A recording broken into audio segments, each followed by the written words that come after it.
Je vais prendre quelques minutes pour vous présenter très rapidement le déroulé de cette soirée et peut-être profiter du fait qu'on ne soit pas trop nombreux pour faire un tour de table. Alors, ce soir, nous sommes réunis, comme vous pouvez le voir, pour deux grands objectifs. C'est juste après. Donc, recueillir votre point de vue en tant qu'élus locaux, relatif bien sûr aux enjeux du débat en Nouvelle-Aquitaine, et vous permettre de vous exprimer et d'échanger avec les services de l'État et l'équipe du débat qui sont présents ce soir. On va passer à peu près 1h30 ensemble pour associer à la fois les enjeux d'information et d'échange. On va donner la parole à la maîtrise d'ouvrage. Donc ce soir, avec nous, je vais rapidement les présenter. Il y a Laurent Courgeon, qui est chef de mission de coordination des politiques publiques à la direction interrégionale de la mer Sud-Atlantique. Jonathan Lemeunier, qui est directeur du projet éolien en mer à la direction régionale de l'environnement, de l'aménagement et du logement. Et Aurore Gilman, pour le réseau transport d'électricité Sud-Ouest. Donc après ces temps de présentation qui vont durer à peu près une trentaine de minutes, nous vous proposerons un temps de questions-réponses et de clarification sur le contenu de ce qui vous aura été présenté. Nous redonnerons ensuite la parole à Julie Dumont pour nous présenter les premiers enseignements du débat public qui a commencé il y a plusieurs mois en Nouvelle-Aquitaine, ainsi que les principaux enjeux qui ont été identifiés par l'équipe du débat. On finira ensuite par un temps d'échange libre, des réactions sur l'ensemble des enjeux et des sujets du débat. Rapidement, quelques règles, juste après, donc, que je me permets de vous rappeler. Nous vous invitons bien sûr, mais je ne fais pas de souci pour cela, à être respectueux et à l'écoute de la parole des autres. Ce webinaire est vraiment l'occasion de vous exprimer librement et tous les points de vue peuvent être argumentés. Vous avez la possibilité de rédiger un cahier d'acteurs. La procédure est expliquée sur le site du débat public, rubrique commenter, participer au débat. Enfin, comment, pardon, participer au débat. Elle permet de faire valoir son point de vue et de publier un cahier d'acteurs et de faire connaître ses positions sur les différents sujets du débat. Je vous propose, dans un premier temps, de prendre quelques minutes pour faire connaissance. Et on n'est pas très nombreux, c'est vraiment l'occasion, donc faire un petit tour de table. Peut-être commencer par Monsieur Emmanuel Quéron.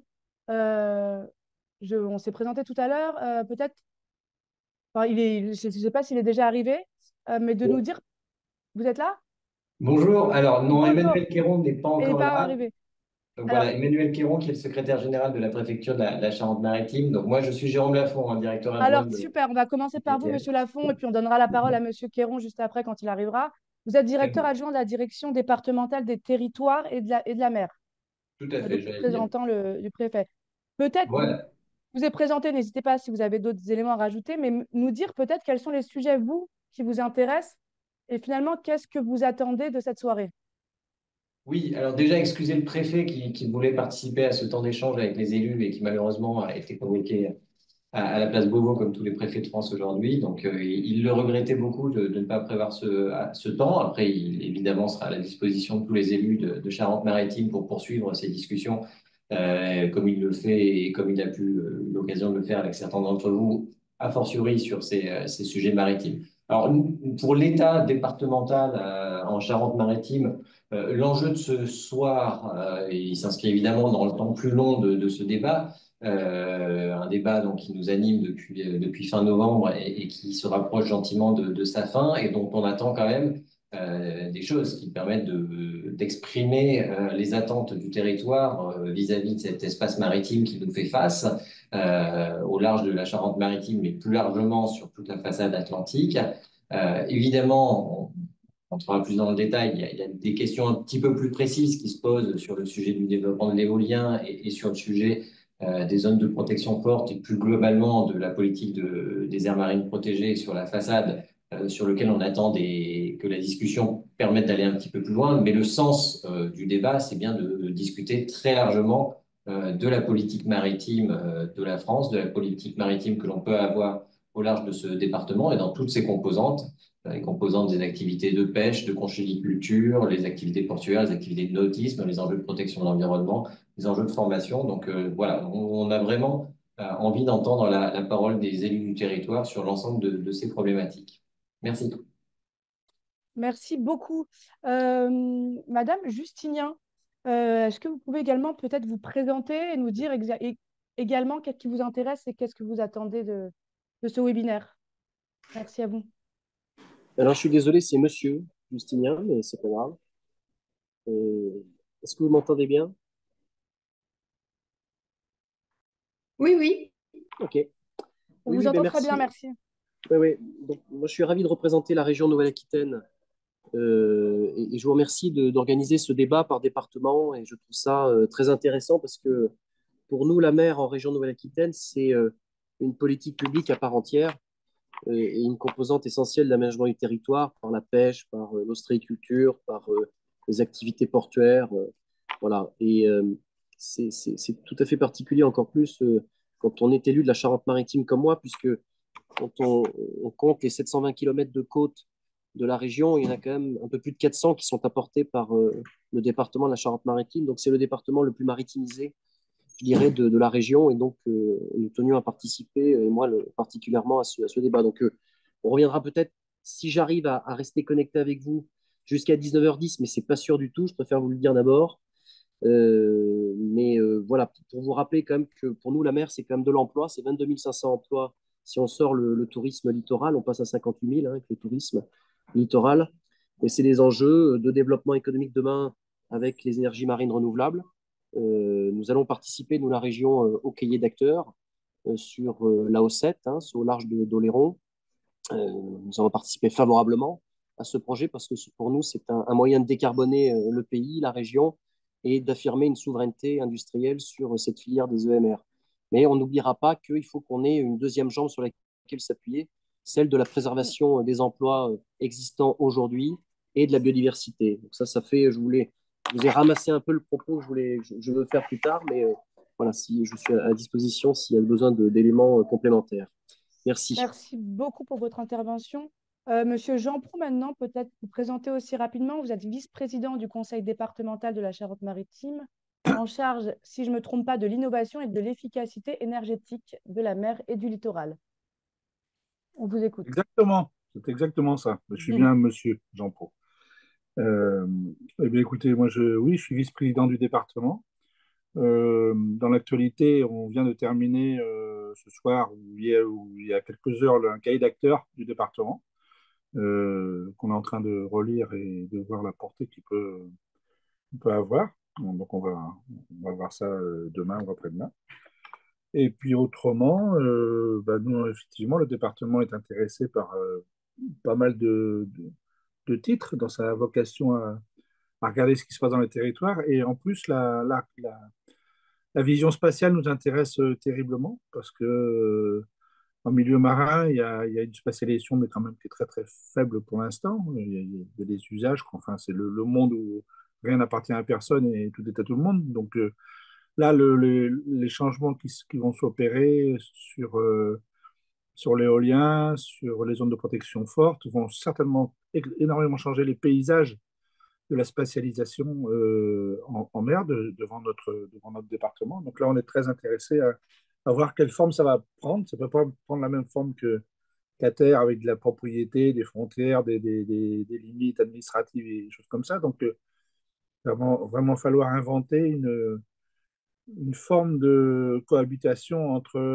les usages et les éléments de la nature, et puis entre les usages entre eux aussi. Donc ça, Bah, c'est une question qui nous paraît extrêmement importante. Dès qu'on se rapproche la côte, il y a aussi tous les problèmes de gestion des sédiments. Bref, tout ce qui on bouge en... terriblement sur nos côtes. Pardon? on en parlera tout à l'heure, ouais, dans les détails. Ah, Merci d'accord, très bien. beaucoup. Ouais, oui, non, c'était... Merci beaucoup. Monsieur Michel Parent, vous êtes président de la communauté des communes de l'île d'Oléron. Est-ce que vous nous entendez? Vous pouvez vous présenter également. Vous m'entendez? Oui, très bien. C'est pas Monsieur Michel Parent, c'est Pierre Lhuillier en charge du service énergie Ah, climat. très Je suis un bien. peu confus parce que Monsieur Parent est pas encore arrivé, donc Ouais. on Bon, va devoir l'attendre. il n'y a pas de Je souci, on le suis fera désolé. intervenir pendant le débat. Il y a pas de souci à se présenter Ouais. également. Monsieur Patrice Brouard, qui est président de la communauté des communes du bassin de Marennes. Est-ce que vous êtes Oui, avec nous? bonjour. Bonjour. Effectivement, je suis président de la communauté de communes de Marennes. Jean Pau n'a pas tout dit, il est aussi le président du parc marin en Charente-Maritime.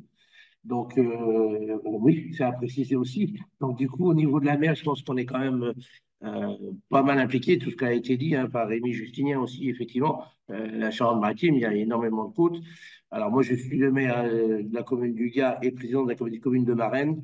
Pas forcément concerné directement par la côte, mais concerné de toute façon par la mer, hein, parce que entre les montées et les descentes, forcément avec la Seudre, qui pose des problèmes, on va dire, tout à l'heure, Jean-Paul disait de sédiments et autres. Il va falloir cohabiter effectivement cette mer avec les professionnels de la mer, mais avec les autres, puisqu'aujourd'hui, quand vous voyez le climat qu'on a eu et toute l'eau qui se déverse dans la mer, je ne sais pas si j'ai le droit de dire une critique comme ça, plus ou moins polluée, hein, c'est quand on voit comment ça lave les terrains. Voilà, mon attente, moi, c'est d'avoir un échange effectivement avec tout le monde, de voir comment on va pouvoir et ben, essayer on va dire, de ménager cette mer, entre guillemets, avec le reste, parce que on parle du trait de côte, hein, on parle des inondations, on parle de la submersion. Enfin, voilà, on a tous les facteurs qui sont pas forcément ouverts, qui inquiètent énormément de notre population et de nos professionnels. Donc voilà, essayer de voir ensemble si on peut trouver des réponses et au moins comment on va pouvoir aborder ces changements climatiques, on va dire. Merci beaucoup. Monsieur Cruchet qui est avec nous aussi, je vais vous laisser vous présenter.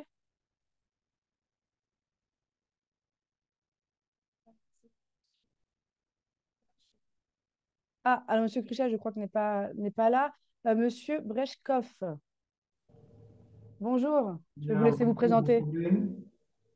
On vous Oui, entend de loin, mais on vous entend. d'accord. Donc, Thibaut Brejkov, maire de Dolus-Oléron. Donc, Dolus, qui est l'une des 8 communes oléronaises. Donc, effectivement, on est je dirais en première ligne quand on parle de littoral, quand on parle de la mer, hein. Donc, alors, votre question, c'est qu'est-ce qu'on attend, je dirais, de cet échange? Alors, si on est parfaitement honnête, pas grand-chose, hein, parce qu'on, je dirais, oui, on s'exprime, mais après, on ne sait pas quelles sont les suites. Il faut rester, je dirais, modeste sur les suites qui peuvent être données. Néanmoins, en tout cas, nous, sur les aspects qui nous concernent, tout nous intéresse à la fois. Donc, comme l'a dit Monsieur le conseiller régional, Monsieur Justinien, donc il y a la question des métiers de la mer, notamment. Alors, il y a la question de la pêche. Souvent, on parle de la pêche, mais il y a aussi donc les métiers, gérer la l'ostréiculture, tous les métiers de la conchiculture. Donc pour nous, c'est important, les huîtres marraines oléron, et on sait que c'est des sujets qui sont d'autant plus importants, la qualité des eaux, etc. Donc il y a beaucoup de sujets qui sont liés à la mer. Et puis, il y a pour nous aussi la question des énergies. Donc on a la question du parc éolien, et on a aussi tous les aspects qui sont liés à la côte, que sont le risque de submersion, le problème d'érosion, voilà, les événements climatique, et on sait qu'au fil des années, ce sera de pire en pire. Et je dirais, au-delà de ces thématiques, pour nous, ce qui nous intéresse, c'est tout l'aspect légal, réglementaire qui entoure ces questions-là, car aujourd'hui, on a bien compris le message qui est que ben, on a des contraintes, on sait que ça va être de plus en plus compliqué dans les prochaines années, et en même temps, on a voilà, donc, une exigence de plus en plus prégnante de la part de la population, une exigence de plus en plus importante de la part des services de l'État. Et en même temps, on n'a ni les moyens, et quand je parle de moyens, je parle avant tout de moyens juridiques, avant de moyens financiers. Je dirais le financier suit le juridique avant de pouvoir agir, encore peut-il en avoir le droit. Et voilà, donc aujourd'hui, on attend, je dirais, du soutien, et surtout qu'on puisse mener des actions, car finalement, des idées, on n'en manque pas.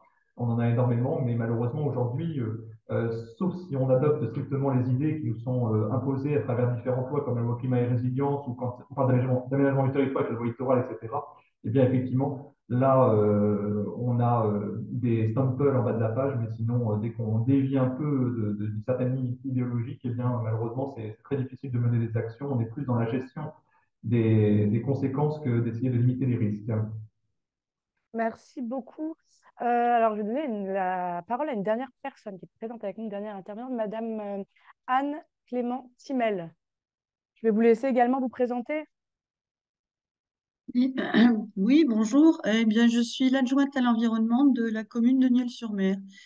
Donc, comme son nom l'indique, c'est une commune littorale où il y a aussi une activité ostréicole. Donc, ben voilà, je suis intéressée pour participer à ce débat.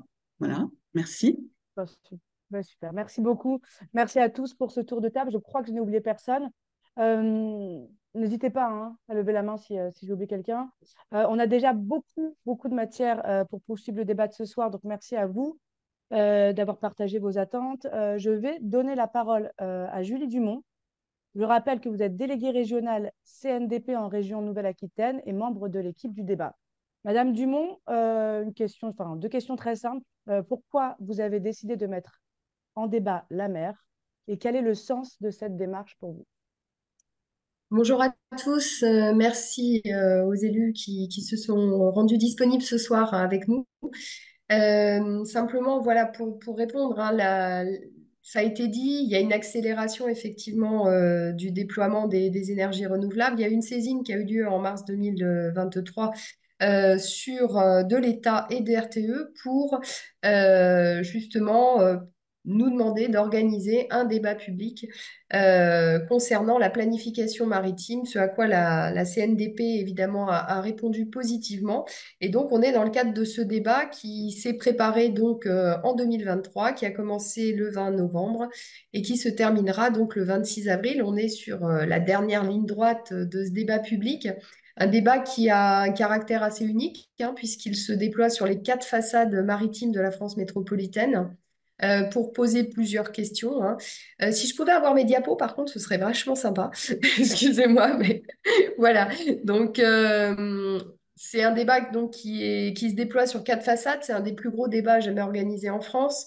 Et sur notre façade sud-atlantique, eh bien, voilà, il s'agit de discuter avec tous les publics, y compris le grand public, eh bien, des orientations, de la spatialisation, des zonages, des arguments qui vont ressortir et qui vont nous permettre de travailler autour de cette question de la planification de la mer. Voilà, c'est un débat qui est également unique dans le sens où initialement, les débats publics avaient lieu projet par projet, notamment, je parle pour l'éolien, hein, pour l'éolien en mer, on avait un débat public à chaque fois qu'un projet était envisagé par l'État et RTE. Aujourd'hui, c'est un débat qui englobe cette fois-ci toute une façade qui va avoir des impacts donc, sur la révision des documents stratégiques de façade.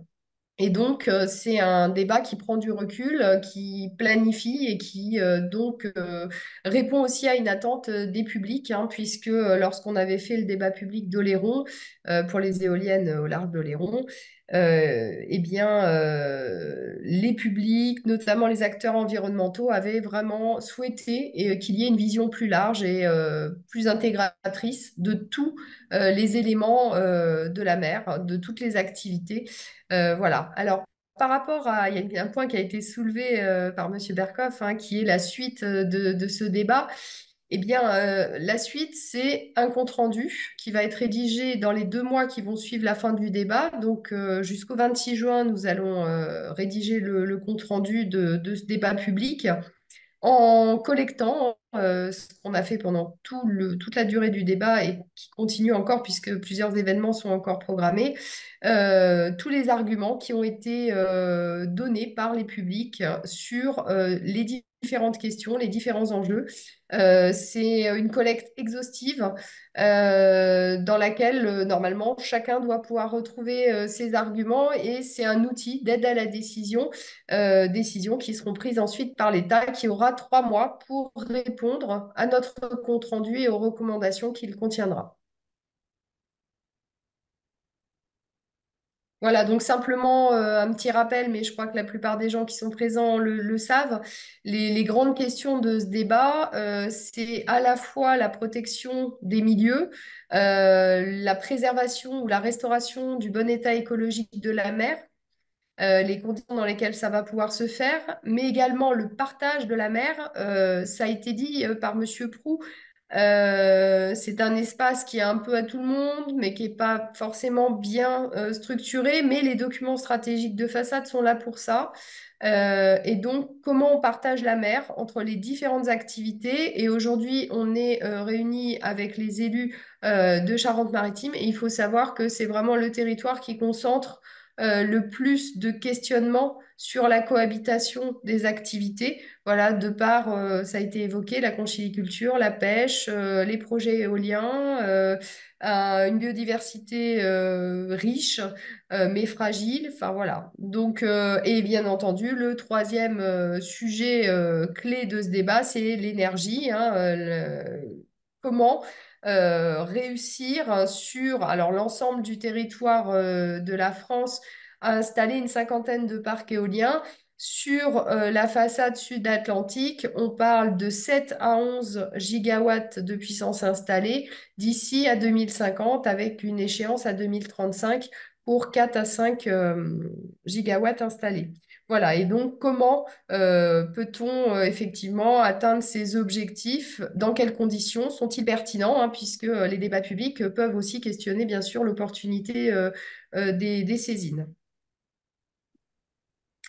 Voilà, donc simplement, petit rappel des grands enjeux, les représentations de la mer. On a fait un questionnaire IFOP en début de débat qui nous a permis de voir que les représentations de la mer pour le grand public sont assez idylliques, liées aux vacances, aux loisirs, un espace qui est vaste, qui est peu occupé, alors que la réalité est bien différente.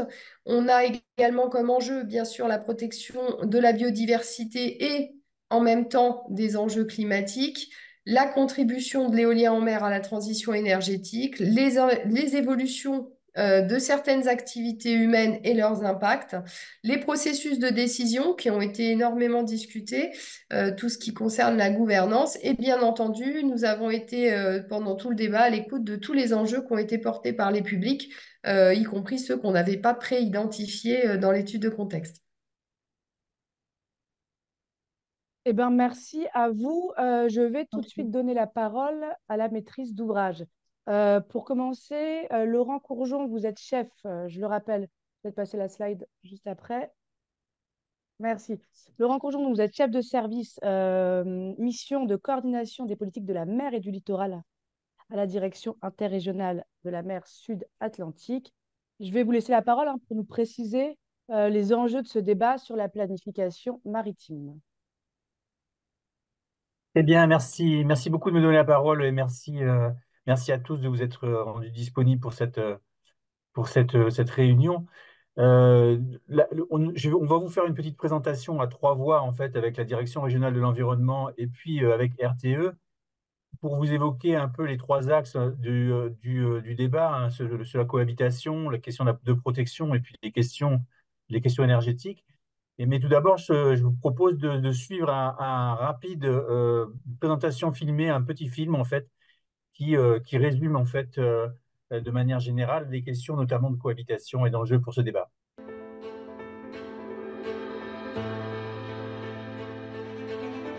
La France dispose d'un accès privilégié à la mer. Elle possède 4 façades maritimes métropolitaines. Manche Est, mer du Nord, Nord-Atlantique, Manche Ouest, Sud-Atlantique et Méditerranée. La Commission nationale du débat public, autorité administrative indépendante, a été saisie par l'État pour un travail d'une ampleur inédite. Organiser 4 débats publics en simultané portant sur la planification de l'espace maritime de chacune des façades. Cette planification a vocation à concilier à la fois la poursuite des activités maritimes existantes et le développement de nouvelles, tout en respectant les milieux marins et littoraux qui sont des écosystèmes fragiles. Tous les acteurs et citoyens sont invités à s'exprimer pour débattre des enjeux maritimes d'aujourd'hui et de demain.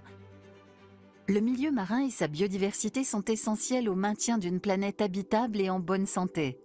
Il est aujourd'hui soumis à de nombreuses pressions liées aux activités humaines. Sa dégradation est aujourd'hui avérée. Il est donc nécessaire de renforcer les efforts, à la fois pour protéger, restaurer et préserver les écosystèmes marins. Réduire les pressions sur le milieu marin implique d'encadrer, de façon volontaire ou réglementaire, les activités humaines là où leur impact met en péril l'état écologique des espèces et des habitats. C'est le rôle des aires marines protégées. Certaines activités humaines peuvent être en conséquence supprimées ou limitées, relevant ainsi d'une protection forte. Les 4 débats publics doivent permettre d'identifier les secteurs à privilégier pour le développement d'une protection forte. La mer et ses rivages sont composés de multiples dimensions qui lui ont permis d'accueillir de nombreuses activités. Parmi les activités maritimes, on trouve notamment la pêche et l'aquaculture, le transport maritime, les câbles sous-marins, la construction navale, le tourisme et la plaisance, et l'éolien en mer. On observe aujourd'hui que ces activités sont de plus en plus denses, ce qui nécessite de repenser leur cohabitation.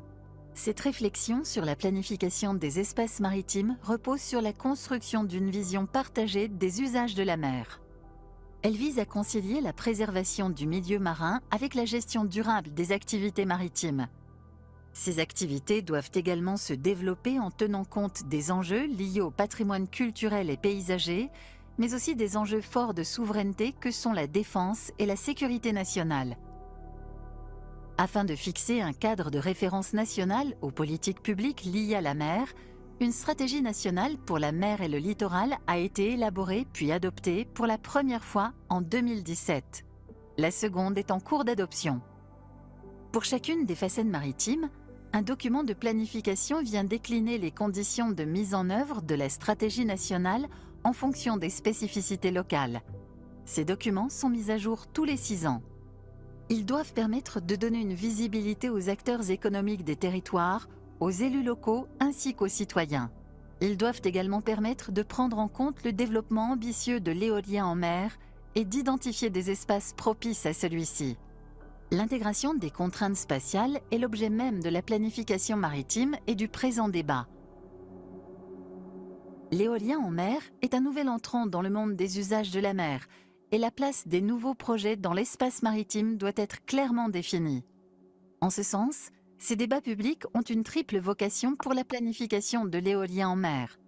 Alimenter les travaux relatifs à la stratégie française pour l'énergie et le climat à l'horizon 2024, permettre d'élaborer une cartographie des zones prioritaires d'implantation d'éoliennes en mer à horizon 10 ans et de développement à horizon 2050. Et identifier des zones de raccordement marines et terrestres pour ces zones.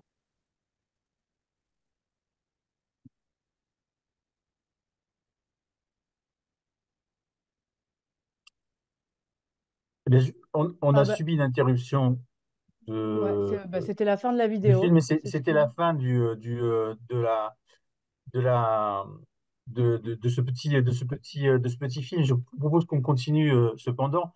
Donc, l'idée donc, de ce film, c'était évidemment de cadrer de manière générale l'ensemble du débat.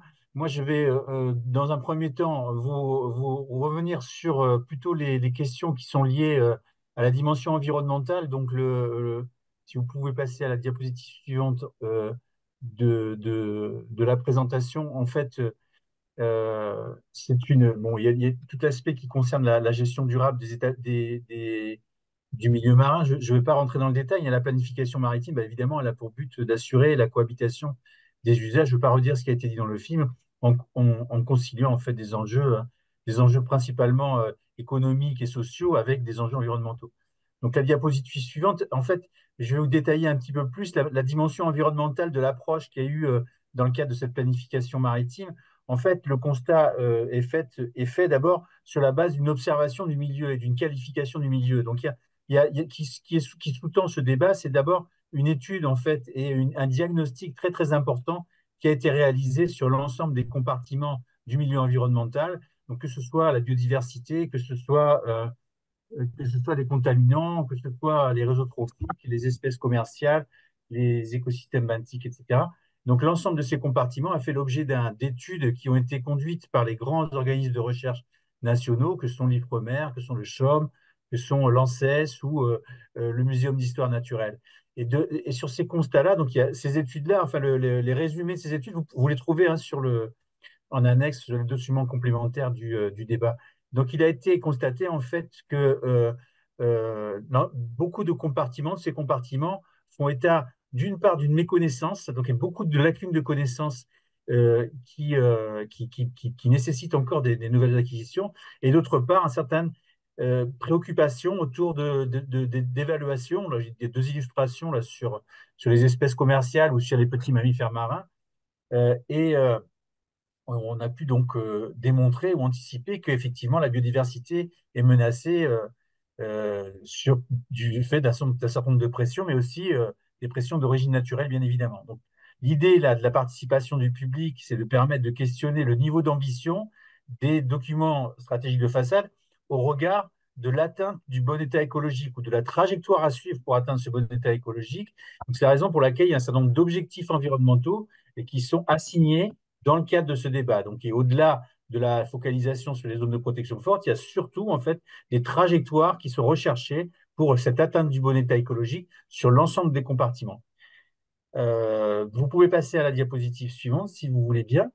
Donc, il y a une autre dimension qui est recherchée, puisqu'il y a quand même un certain nombre d'identifications de secteurs sur lesquels, en fait, on a une protection supérieure qui est recherchée. Et c'est vrai que le législateur a créé un outil, enfin, un label, en fait, de reconnaissance de ce niveau de protection forte qui s'appelle les zones de protection forte. Et donc, ces espaces naturels doivent répondre à 3 critères qui permettent de faire diminuer la pression sur un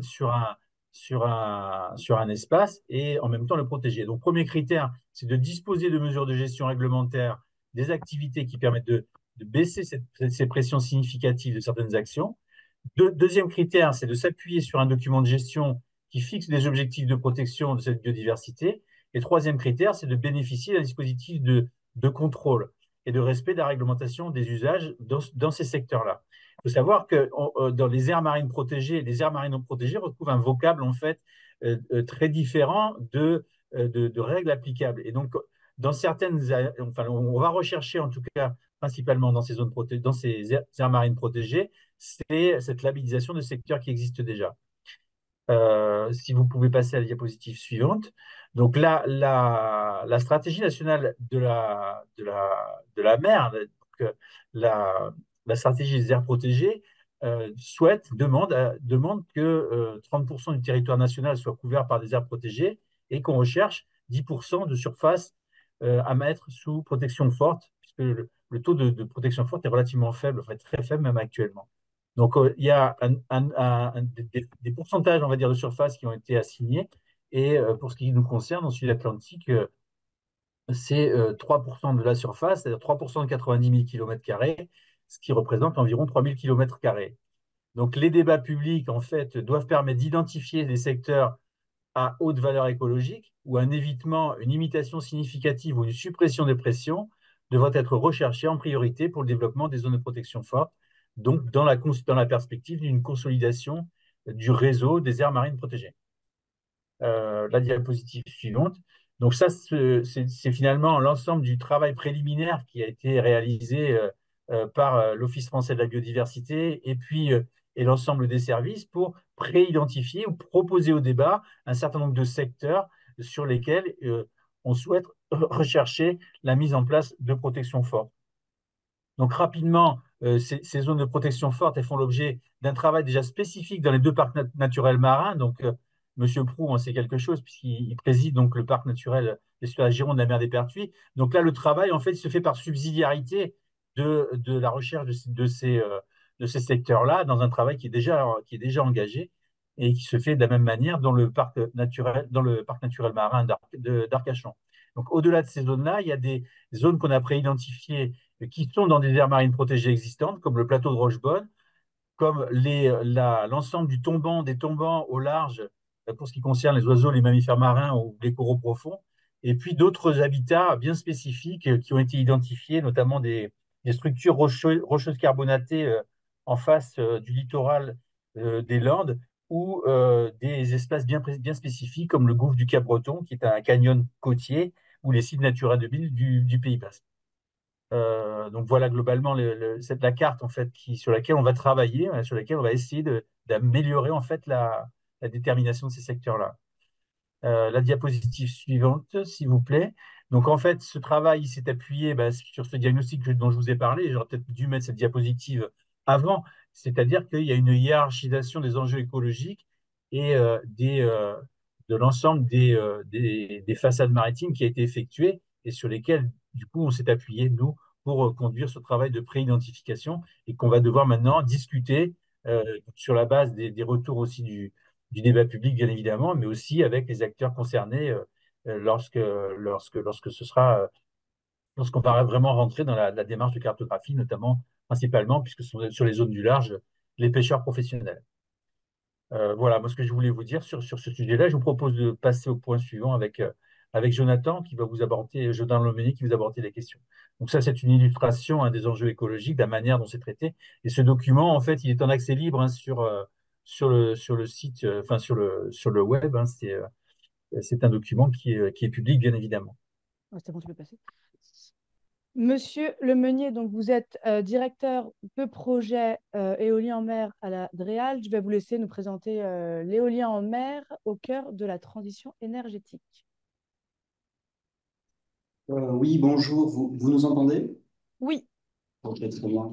Bonjour, donc je vais effectivement vous présenter le volet relatif à l'éolien en mer de ce débat public. Donc, oui, vous pouvez passer sur la diapo suivante, merci.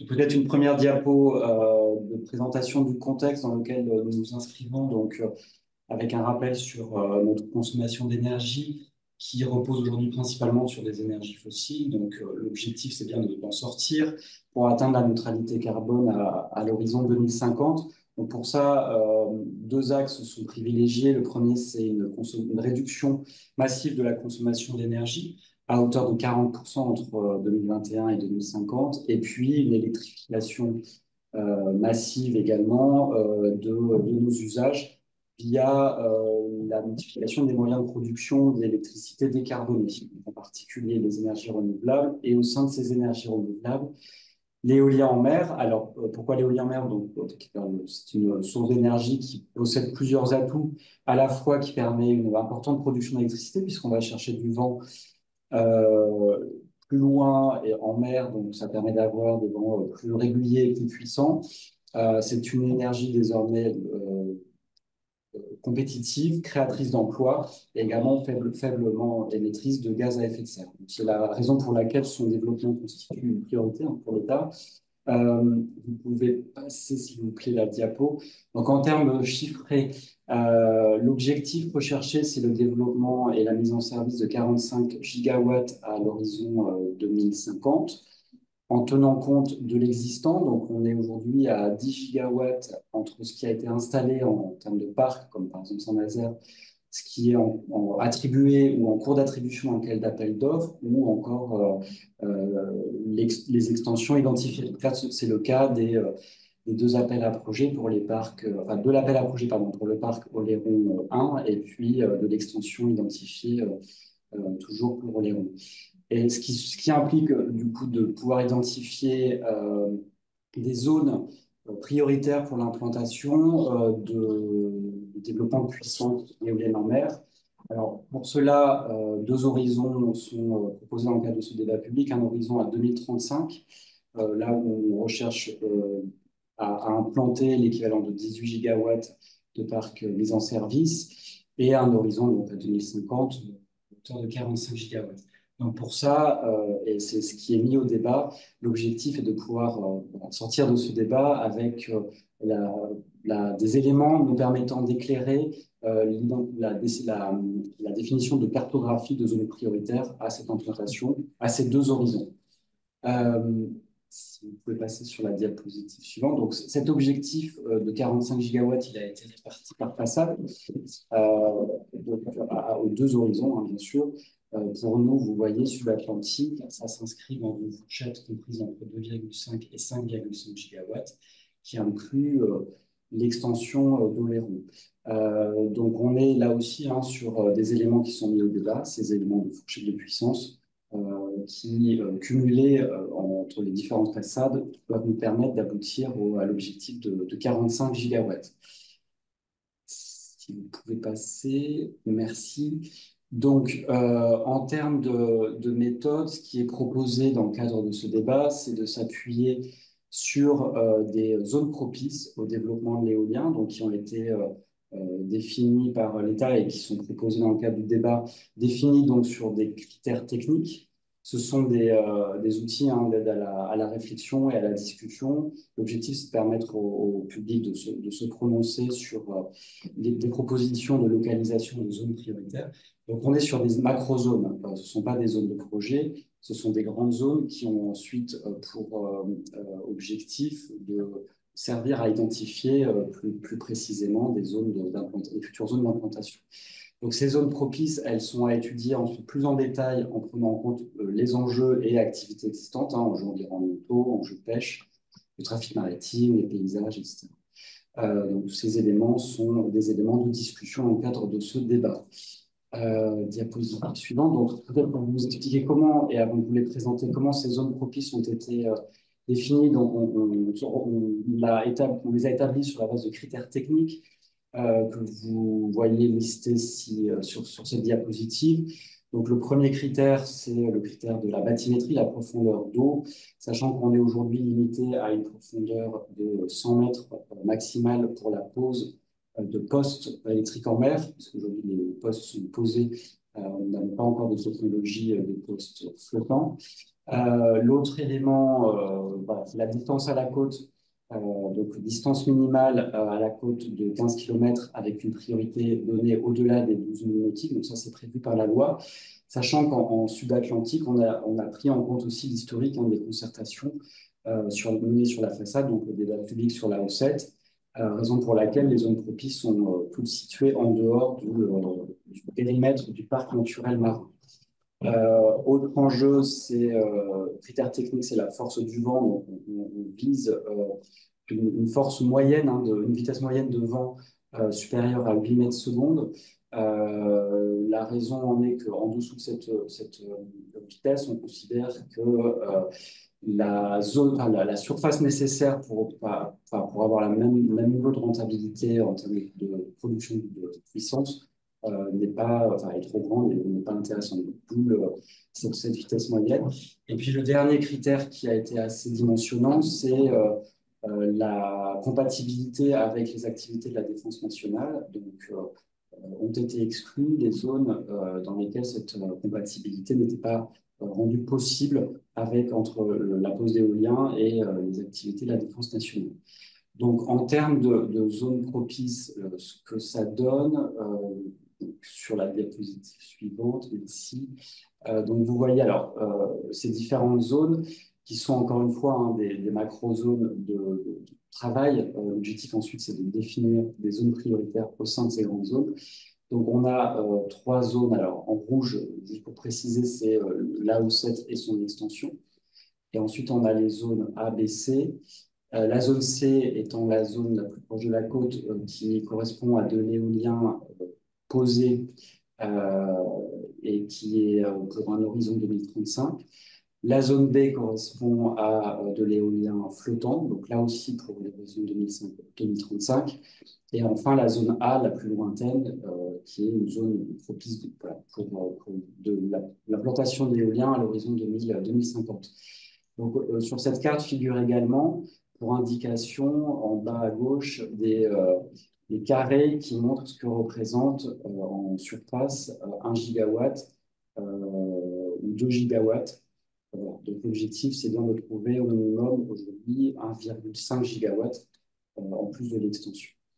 Voilà pour ce qui est de ces zones propices. Donc nous, en termes d'objectifs, c'est à l'issue du débat de disposer des éclairages qui nous permettraient ensuite de travailler à l'identification de zones prioritaires au sein de ces zones propices.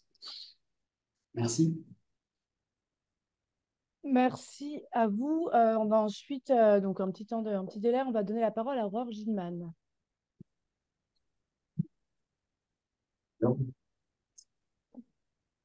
Bonjour à tous. Donc, un mot des enjeux de raccordement. Donc, le raccordement des productions éoliennes en mer que décidera l'État à l'issue du débat jusqu'au réseau de transport d'électricité haute et très haute tension géré par RTE, réseau de transport d'électricité, entreprise de mission de service public, pour rappel.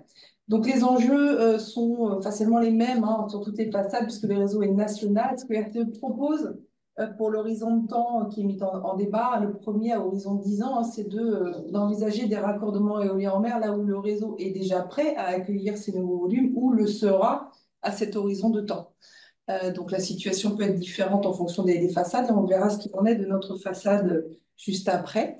Et entre 2035 et 2050, RTE étudiera les évolutions nécessaires du réseau en fonction de ce qui sera tiré comme conclusion à l'issue du débat par l'État et des évolutions plus globaux, soit de décarbonation du mix ou des usages, ou bien de planification énergétique française, mais également des flux qu'on peut avoir sur le réseau avec les voisins européens. Donc, on fera une mise à jour de notre schéma décennal de développement du réseau à horizon 2040 en juin prochain. Il est actuellement mis en consultation et un webinaire dédié est organisé par la CNDP et on les en remercie le 9 avril prochain si vous souhaitez vous informer sur ces enjeux d'évolution du réseau national d'électricité.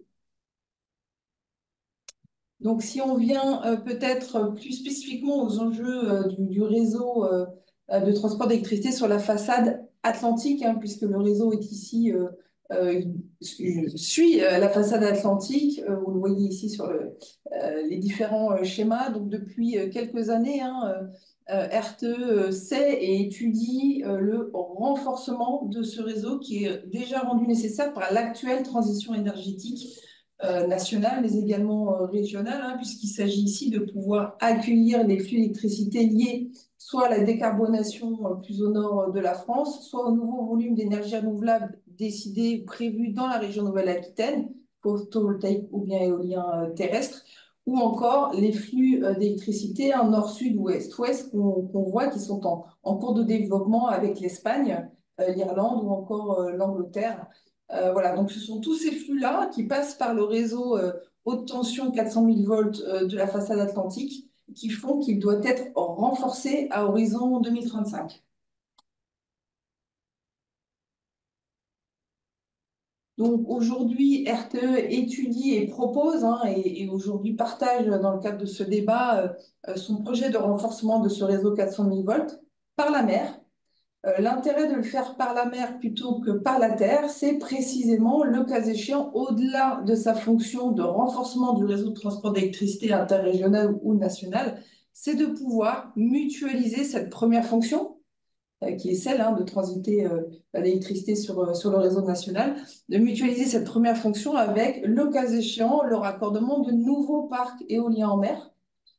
Donc, après 2035 ou à partir de 2035 sur ce réseau. Donc, on parle d'un ou deux parcs qui peuvent se plugger sur ce réseau donc de transport d'électricité qui serait par la mer, en gros entre la Loire-Atlantique et la Gironde. Ce qui permettrait, l'intérêt, ce serait d'éviter de nouveaux raccordements en radial vers le littoral, comme on le fait aujourd'hui pour le raccordement du premier parc Oléron 1, qui a été lancé par l'État à l'issue du précédent débat public.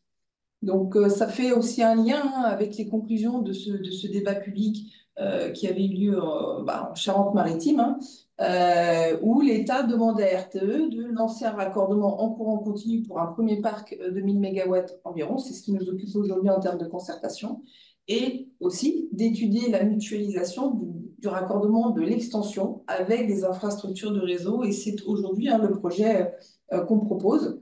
Renforcer le réseau par la mer et pouvoir mutualiser avec un ou deux parcs supplémentaires et éviter de nouveaux raccordements vers le littoral en Charente-Maritime. Donc un dernier visuel pour illustrer ce qu'est un raccordement éolien en mer, quelle que soit la façade, en fonction de la puissance, 1 ou 2 gigawatts, on est en courant continu, comme ce qu'on fait aujourd'hui pour le raccordement du premier parc Oléron 1, qui est déjà en courant continu. Si on passe sur un palier industriel de 2 gigawatts, on serait sur un autre palier industriel de raccordement en courant continu. Donc voilà les solutions de raccordement qu'on présente de façon standardisée pour la prochaine planification de l'énergie.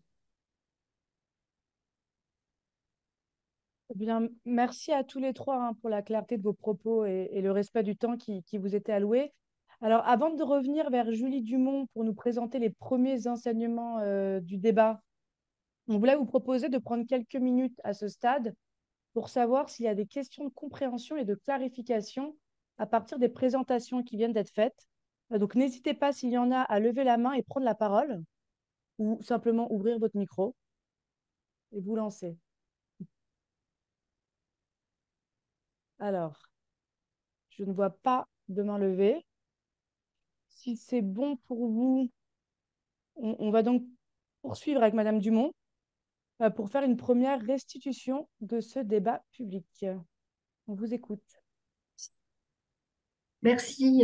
Bon, certains l'ont déjà entendu, mais je vais faire cette présentation, qui est un bilan à trois quarts du parcours, on va dire. Le circuit de la mer en Nouvelle-Aquitaine s'est organisé autour de quatre grandes escales, hein. Le bassin d'Arcachon, l'agglomération bordelaise et l'estuaire, le Pays Basque, le sud des Landes et le bassin Rochelais. Donc des escales qui globalement ont bien mobilisé. Nous avons eu des tables en débat qui ont permis aux citoyens et aux acteurs d'échanger un petit peu à blanc, hein, sur ces sujets, de nous présenter les enjeux qui leur semblaient prioritaires. Et ensuite, nous avons eu à chaque escale des tables rondes avec des acteurs de la mer qui ont pu présenter leurs points de vue et leurs arguments. Ce dispositif des escales a été complété par des débats mobiles. Les débats mobiles, c'était une structure un petit peu légère, hein, qu'on emmenait sur les marchés, dans les galeries commerciales, sur des événements, afin de présenter l'existence de ce débat aux populations. Alors là, on était plutôt sur du grand public. Mais on a eu également des interventions dans des festivals comme celui de la BD d'Angoulême, des colloques scientifiques, et nous avons fait plusieurs dizaines d'interventions dans des lycées. Et également, nous nous sommes appuyés sur trois stagiaires de l'Université de Bordeaux pour déployer l'ensemble des outils du débat dans les universités de la région. Voilà, donc au total, 80 événements ont été organisés, 20 débats mobiles, dont 11 qui n'étaient pas dans les escales, donc qui ont complété, entre guillemets, le dispositif au niveau géographique, et des modalités qui ont été assez variées pour capter des publics très différents. On a utilisé notamment le théâtre forum, une pièce de théâtre qui a été faite sur mesure, des interventions et des balades scientifiques, soit en croisière, soit à terre, pour éclairer, voilà, les connaissances, en tout cas, puisqu'on a pu constater qu'il y avait un vrai besoin d'information des publics. Donc à ce jour, on a rencontré un petit peu moins de 5000 personnes, et dont beaucoup de lycéens, 1250 lycéens et étudiants. Nous avions également, dans notre mission, hein, je dirais, de pédagogie, distribué 4500 suppléments de Sud-Ouest qui expliquaient ce qu'était ce débat et quels étaient les enjeux. Et on a pu constater qu'il y avait une bonne audience, hein, sur notamment les émissions télé qu'on a pu tourner avec l'appui de TV7 Sud-Ouest, puisque notamment la table ronde sur l'éolien a mobilisé 450 000 vues et 51 000 vues pour la table ronde qui concernait les questions touristiques. Donc, si on revient un petit peu plus sur le territoire concerné, donc en Charente-Maritime, on a eu 4 débats mobiles, Royan, Rochefort et 2 successifs à La Rochelle. On a eu une escale donc avec un atelier débat et une table ronde plus un spectacle débat. On a organisé 2 balades scientifiques, l'une sur l'île de Ré et l'une sur l'île d'Oléron. On a eu également un atelier cartographique avec des acteurs qui étaient issus du monde économique et environnementaux. On a également proposé une exposition à La Rochelle, au port de La Rochelle, et une fresque de la mer en débat avec les salariés du port. Alors la fresque, c'était encore un autre outil pédagogique qui permettait, qu'on a beaucoup utilisé avec les lycéens, avec les étudiants, et donc avec les salariés du port, pour discuter des enjeux de la mer de manière assez globale. Voilà, et donc pour les universités et les lycées, donc on a fait une journée au lycée de la Mer à Bourg-Sefranc. On a également rencontré les écoles déléguées des lycées du département et on a eu 2 événements lors de la semaine de l'environnement à l'université de La Rochelle. Voilà, donc là, j'ai abordé plus la question des modalités de ce débat public. Donc là, je vais revenir un petit peu plus sur le fond, donc sur ce qu'on a pu entendre jusqu'ici, je le précise jusqu'ici, puisque certains acteurs attendent la fin du débat pour se prononcer, ce qui est sain, hein, puisque voilà, on a besoin de s'acculturer avant de donner un avis, et c'est assez normal. Et notamment, on n'a pas encore eu beaucoup de réactions des élus. Alors, un petit peu plus en Charente-Maritime qu'ailleurs sur la façade, mais voilà, on voit qu'il y a quand même une attention particulière sur les cahiers d'acteurs qui vont bientôt nous arriver. Donc, je vais reprendre donc sur le climat du débat. Globalement, un bon accueil de ce débat public, un vrai intérêt des populations notamment qui ne sont pas des acteurs avertis, qui étaient curieuses, en attente d'informations, de connaissances, conscientes qu'il leur manquait pas mal de choses pour émettre réellement un avis. Donc, des gens qui se sentaient un peu légitimes pour s'exprimer notamment sur des localisations d'éoliennes en mer ou de zones de protection forte. Également un sentiment qui était assez partagé sur l'ensemble de la façade, qu'il faut habiter vraiment proche des côtes pour être légitime. Globalement, hein, on n'a pas eu de rejet très ferme de tout ce qui était dans la saisine. Et on a plutôt senti un désir de conciliation des usages sur le territoire. Et comme je l'ai dit précédemment, effectivement, une faible implication des élus locaux. Donc, sur les avis qu'on a pu entendre, je dirais, sur l'ensemble de la façade, ce sont essentiellement des inquiétudes, des préoccupations sur l'état de la mer, et ça a été dit hein, en introduction. La pollution issue des activités terrestres, les ruissellements, les pesticides, le plastique. Voilà, ça, c'est des choses qui touchent particulièrement les publics, qui sont en attente aussi je dirais, de pratiques plus respectueuses de l'environnement. Une inquiétude également vis-à-vis du changement climatique, de la montée des eaux, du recul de trait de côte, du risque de submersion, voilà, qui sont beaucoup revenus dans les débats. Et comme je l'ai déjà dit, une réelle volonté de conciliation des activités, notamment existantes.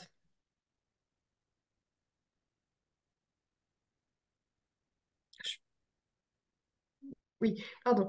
Alors, sur les activités existantes, on voit qu'elles sont bien acceptées. C'est-à-dire qu'il y a une préoccupation environnementale, mais pour autant, la plupart des publics acceptent la présence de la centrale nucléaire, des croisiéristes, de la pêche. Voilà, il y a certes une conscience qu'il y a des impacts sur l'environnement, mais néanmoins, on sait, en tout cas les publics savent, euh, que ce sont des secteurs qui sont pourvoyeurs d'emplois. Donc, il y a un attachement, entre guillemets, à ça. Par contre, les nouveaux projets, c'est-à-dire ceux qui ne sont pas encore sortis de terre, comme Pure Salmon, ou des projets qui sont en cours, comme l'interconnexion France-Espagne, sont des projets d'ampleur qui sont pas très bien accueillis, en tout cas par une partie de la population qui le note. Et enfin, un vrai questionnement sur la bonne prise en compte des enjeux de l'océan.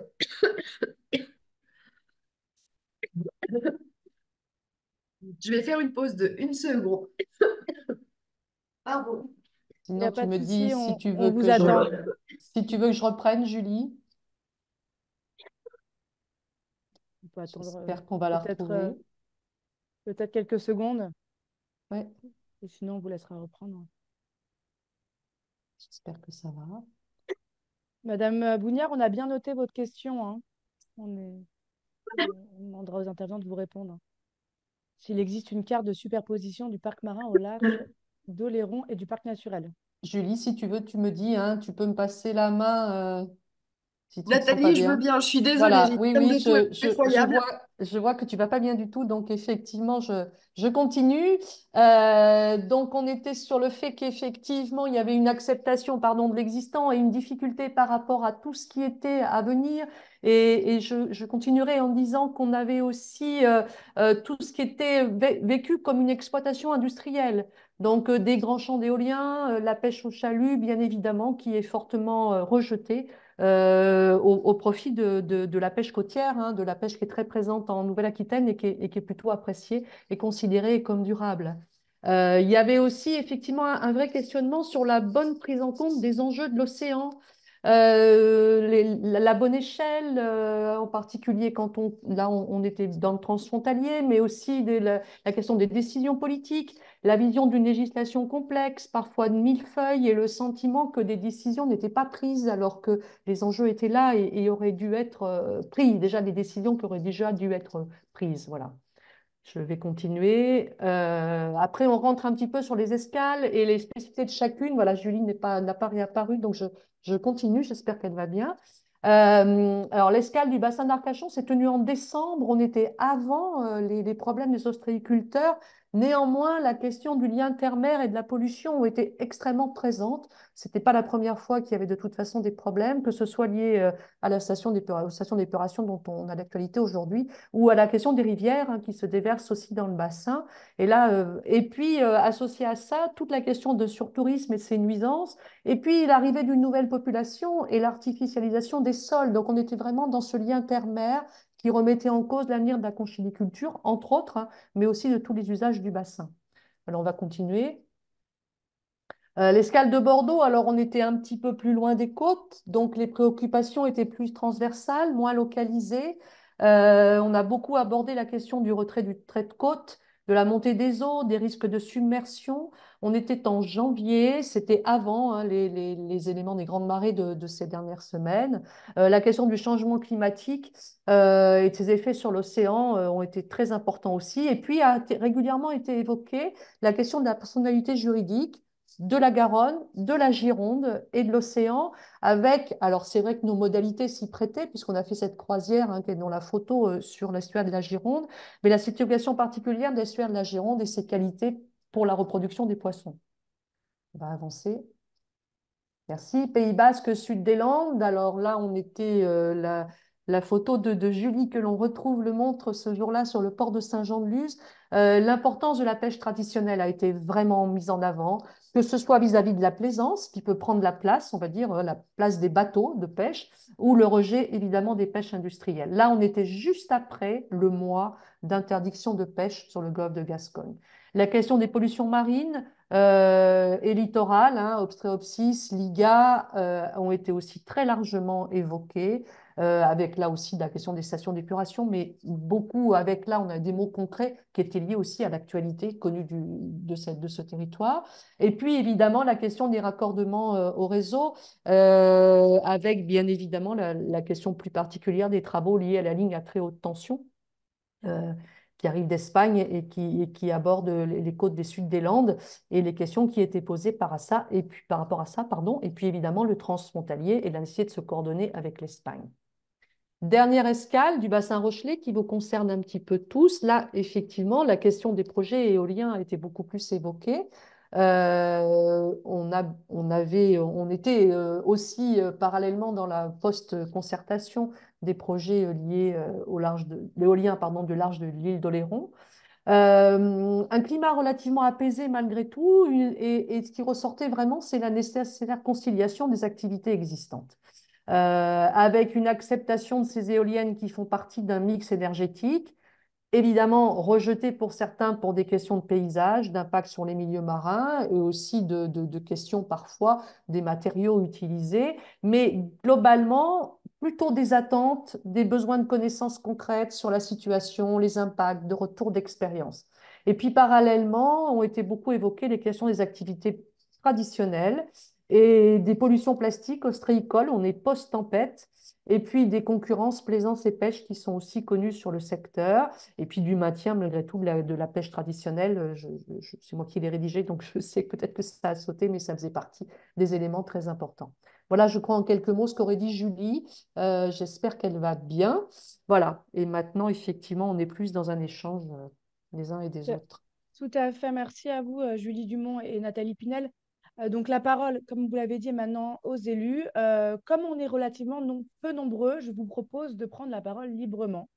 Alors il y avait une slide juste avant, si je peux la remettre, qui permettait en fait de lancer les échanges, c'était de voir à l'écran un peu les grands Ah, enjeux voilà, j'ai vu. qui sont ressortis du débat jusqu'à présent. Bon, on va le remettre.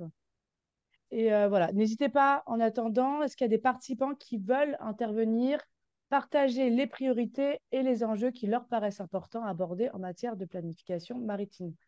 Madame Bougnard, on a bien noté votre question, on laissera la maîtrise d'ouvrage y répondre. On vous écoute, n'hésitez pas. Alors, il y a une personne qui lève la main. N'hésitez pas à ouvrir votre micro et à prendre la parole. Oui, c'était Madame Bougnard tout à l'heure, oui. Alors, Madame Bougnard, peut-être, si ça vous va de reposer votre question à l'oral et peut-être d'approfondir un petit peu. Merci beaucoup. On vous écoute. Oui, merci. Je me posais la question par rapport au parc éolien au large de l'île d'Oléron. Si vous avez une carte qui superposait le parc éolien avec le parc naturel pour voir l'espace qu'on a entre les deux. Alors, on peut peut-être remettre la diapositive qui avait été présentée par Monsieur Lemeunier, où on avait justement les parcs. Et peut-être il pourra nous rappeler exactement voilà, Tout à fait, la on remet distance. la diapositive et on vous redonne la parole, Monsieur le Meunier. Voilà, moi je préciserai simplement, comme j'avais participé au débat public sur Oléron, donc initialement, effectivement, les projets de parc étaient dans le parc naturel marin. Et à l'issue du débat public, l'État a pris la décision de les sortir du parc naturel marin. Par contre, je n'ai pas la distance exacte qui existe entre la limite du parc et donc peut-être que quelqu'un a le chiffre. Non, Alors, ça je serait peux non, parce peut-être qu'on voit pas la superposition des deux là, on voit que l'une ou non, l'autre en fait. je peux peut-être préciser. Alors effectivement, non, sur cette carte-là ne figure pas la superposition. Après, nous disposons on a un site internet qui est dédié à ce projet et notamment des éléments cartographiques. Vous pouvez justement voir cette superposition entre le parc naturel, enfin en tout cas les deux couches cartographiques du parc naturel marin et du parc éolien. Donc ça, c'est des éléments qu'on peut tout à fait mettre à votre disposition. Alors, pour vous préciser, donc le parc éolien est adjacent à la limite extérieure du parc naturel marin.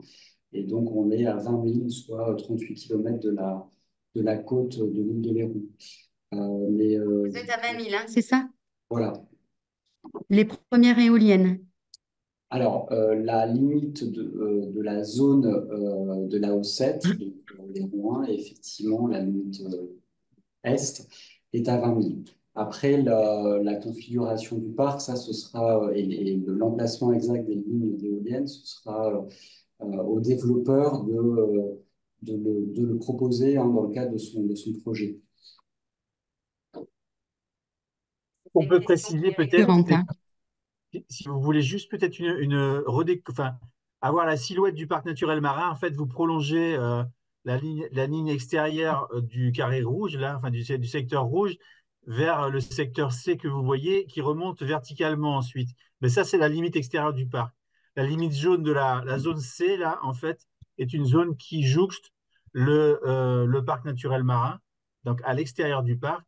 Et la limite si on prend par exemple le coin, on va dire sud-est de la zone B, il est à 40 km de la limite du parc naturel marin. Donc les zones J'ai flottantes. partagé, Voilà. pardon, j'ai partagé le lien qui vous permet d'avoir la carte où vous voyez tout. Voilà, ce qui évitera peut-être les. Voilà, dans le chat, vous avez la carte. Éventuellement, on peut la partager, même peut-être qu'à la technique, on peut juste cliquer dessus et puis le partager. Enfin voilà, comme ça, on voit un petit peu mieux.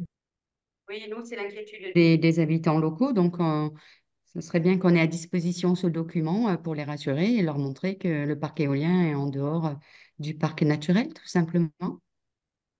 Oui, alors nous disposons aussi, alors non, c'est pas celle-là, mais sur le site est également disponible une brochure de concertation post-débat public, parce que du coup, dans le cadre ça fait partie des exigences, hein, nous avons pour objectif d'assurer la continuité de l'information du public. notamment cette mise à disposition d'informations sur le site internet. Donc il y a une brochure sur la page que l'on voyait, dans laquelle sont détaillées les différentes composantes du projet, notamment voilà, cette limite cartographique. Je précise également que sont également disponibles, y compris dans le cadre du débat public en cours, des photomontages. Donc là, c'est sur le site des débats publics. Alors, ce sont des photomontages, donc c'est sur des parcs fictifs, mais qui permettent d'avoir des visuels sur ce que donnerait un parc éolien implanté à cette distance, depuis la côte. Alors, je Merci à vous. préciserai que ces visuels, d'ailleurs, ont été diffusés sur les débats mobiles hein, qu'on a pu mener notamment sur le bassin Rochelet. Donc, la plupart des visiteurs, en tout cas, qui sont venus nous voir, ont pu avoir accès à ces photomontages et également à cette carte alors, bon, qui montre juste la limite du parc naturel marin et la localisation des parcs. D'accord, Merci à vous, Thibaut Breck. On vous écoute. Hop. Donc oui, deux questions. Première question sur la question, alors pardon, sur les questions financières, puisque donc effectivement on voit qu'il y a au fur et à mesure du temps donc un replacement voilà des emplacements différents donc pour les éoliennes, etc. Donc on sait qu'il y a des prescriptions, enfin des éléments légaux qui disent que des territoires peuvent obtenir des indemnisations, en tout cas d'avoir une partie de la taxe, alors vous savez mieux que moi, voilà, sur l'électricité, etc. Est-ce que justement dans ces perspectives-là, là, telles que les choses nous sont présentées, est-ce qu'il est prévu, ou est-ce qu'il est possible, est-ce qu'il a été envisagé donc, donc malgré que ce soit a priori plus éloigné que ce qui était présenté il y a je crois, plus d'un an, est-ce qu'il est quand même malgré tout prévu qu'il y ait une indemnisation de l'argent qui sera versé donc au territoire? Mais j'aurai une deuxième question après. Alors, qui veut répondre? Alors, moi, je peux apporter quelques éléments de réponse. Alors, il y a un premier élément qui est lié à l'appel d'offres en lui-même, donc auquel vont répondre les candidats qui ont été retenus. Donc, le cahier des charges, pour l'instant, n'est pas encore publié, hein, il est en cours de finalisation au niveau ministériel. Mais si on s'appuie sur les cahiers des charges des appels d'offres précédents, il y a des dispositions requises pour les candidats, des critères liés aux retombées territoriales du projet, notamment avec voilà, des contributions financières possibles à des projets dans le cadre de la réalisation du projet, pour faciliter les retombées territoriales. Donc, c'est quand même un dispositif encadré, hein, on s'inscrit dans le cadre du régime d'aide d'État. Donc, seuls certains projets pourront être financés, mais ça fait partie des éléments. Il y a également des critères liés à l'emploi de TPE, PME, donc un certain pourcentage d'emploi de TPE, PME qui pourrait être requis du lauréat. Et enfin, des éléments liés au financement participatif, donc soit participatif citoyen, soit participatif par les collectivités au projet. Donc ça, ce sont des dispositions qui figuraient déjà dans les cahiers des charges des appels d'offres précédents. Ensuite, sur les aspects plus fiscaux, il existe donc une taxe éolienne. Enfin, il y a plusieurs dispositifs fiscaux, mais la principale connue, c'est la taxe éolienne qui aujourd'hui est applicable à la fois dans les eaux territoriales, donc et au-delà, à hauteur actuellement de 19 400 € par mégawatt installé. Alors, il y a une différence quand même, il faut le dire, entre la taxe telle qu'elle s'applique dans les eaux territoriales, donc jusqu'aux 12 000 et au-delà, donc dans la zone économique exclusive. Pour le parc Oléron, on est au-delà des 12 000. Donc la différence, c'est que dans les eaux territoriales, cette taxe, elle est affectée. Donc elle est répartie entre les collectivités littorales, les comités de pêche, les services de sauvetage en mer et l'Office français de la biodiversité.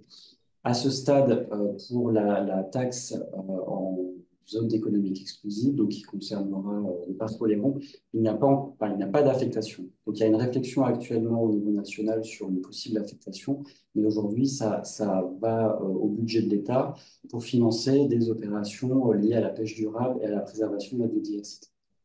D'accord. Donc, pour rebondir, donc, si on devait, j'irais adresser un message, je pense qu'effectivement, ce serait un lot de consolation, à mon avis, apprécié, parce que bon, j'imagine que les choses finiront par se faire, quel que soit notre avis, même si on entend qu'il y a quand même un souhait, voilà, de prendre en compte, etc.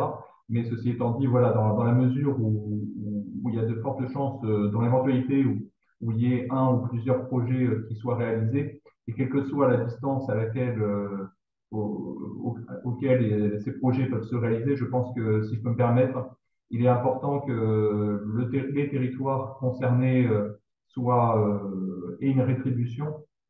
Et quand je dis une rétribution, que ce soit pas seulement une espèce de fonds de concours ou une contribution à telle chose, etc.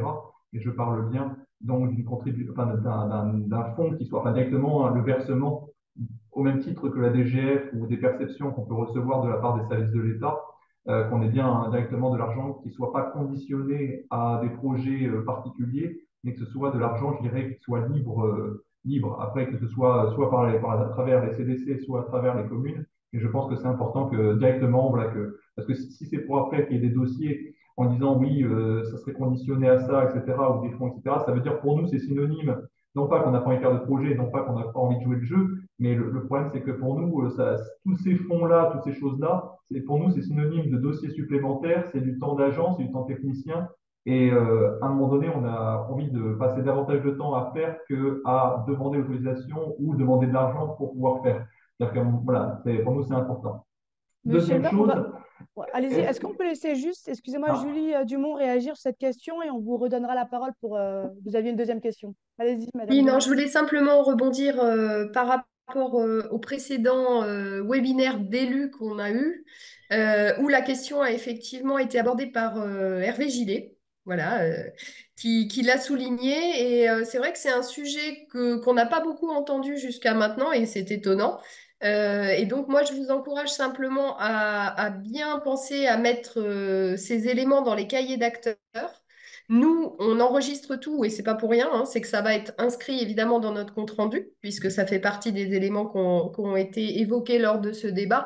Mais voilà, vous avez aussi la possibilité je dirais, d'enfoncer le clou, hein, si je peux me permettre l'expression, avec les cahiers d'acteurs. Et c'est important, parce que c'est comme je disais, un sujet qui n'a pas été trop abordé sur cette façade. Ça a été plus abordé sur d'autres façades.